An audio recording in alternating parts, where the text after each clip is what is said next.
Hi guys, today I'm going to show you how to install OBS on Manjaro Linux for Kit. So first, open your terminal. Then type in sudo pacman/s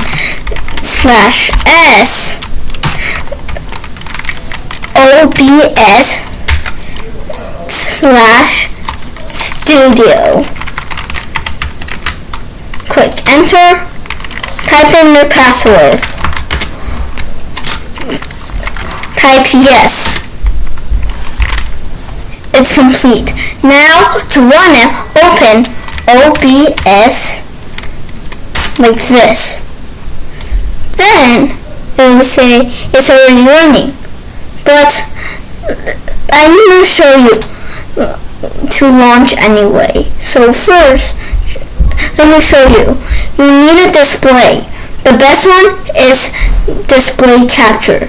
Let me show you. It's display capture xfce. And then to exit, just click this. Please like and subscribe.